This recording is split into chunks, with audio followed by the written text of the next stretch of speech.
Hi, my name is Lulu and here to talk about my testimony.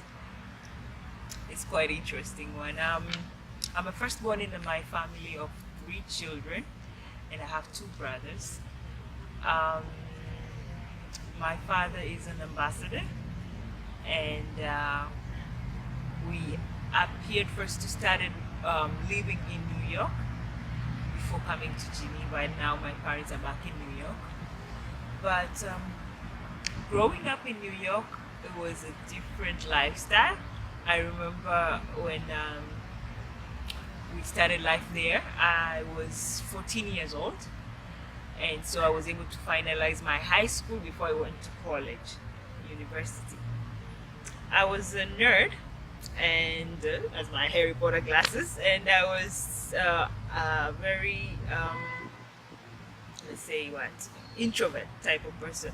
So before really joining uni, I didn't have so many friends, but I was able to have some few circle within the like Tanzanian community in New York and some other family friends who we had. And when I joined university, I remember um, uh, I was trying to find myself as any other young person would have done. And apart from pursuing a hard major like actuarial science and a minor in economics, there was some few uh, um, student organization like the student government and the African Student Association and the actuarial club, and so those kept me busy.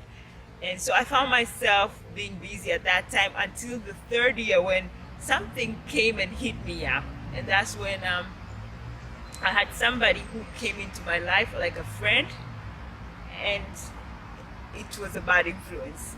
So she was talking about her boyfriend, and at that time I was 19 going to 20, and I was still a virgin and a very good Christian.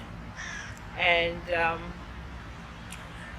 when she came to my life, I find myself listening to her story, and she was talking about her boyfriend and everything, and that made me to reevaluate my own life when I went back home.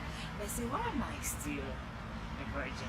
I know it might be a weird question to ask myself, but and as any teenager, you start looking at yourself. Am I not beautiful enough? Am I not attractive enough? And that's when I started wanted to get their attention from boys, and I wanted to know whether am I likable or somebody who can have a. I said, why am I now going to my third year in university and I don't even have a boyfriend? This is not normal.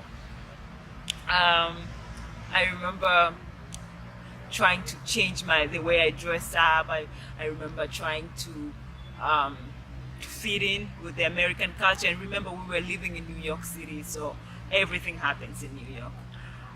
There was a guy who liked me, and slowly he started seeing like I'm starting changing, even the way I dress up, even the way I walk and everything. And so he got closer and closer, and then I was able to try everything you could think of, especially relationship wise, until when I was able to graduate school and came to Geneva. That's when I really started looking for God, and I thank God for this beautiful country because I had my serenity in life, and I said now I'm searching for God. And from there on I was really able to know God and started like learning and started knowing that you don't need to validate life from another man.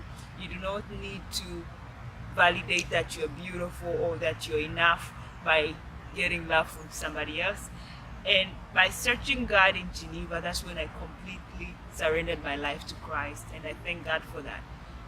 And so now, as I'm talking to you, I'm a consultant in the UN. I've been able to motivate a lot of young people, youth, but also I'm married, and I thank God for that because I was able to break out all my soul ties, really know that what I was doing wasn't right, and that being a woman, being beautiful, being whatever you think makes you happy is not validated from other men, or is not validated for anything else than God himself. So coming to Geneva and just living in Vessoir, which is quiet, and I remember when we moved here, my brothers and I were like, oh my God, this is like a village.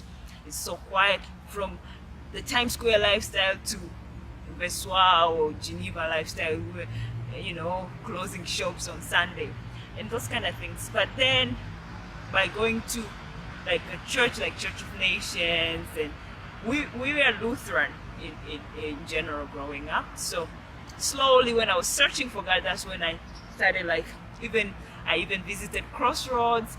So I started seeing God in a different form, in nature, like where I am right now. I started seeing God in how people give their life working for the UN and different things. So at that moment, that's when I realized that love can be expressed in a different form, and not just by finding a man to show you are loved. And slowly, that's when I also found my God-fearing man, who is now my husband. And I thank God for that, and I think that will be a motivation to reflect on your life and just realize that you don't need to say that I'm not enough, or why I don't get this now, why I'm not having a boyfriend, or I'm not married, or whatever. It's only God who can validate that. Thank you. Cheers, Lulu.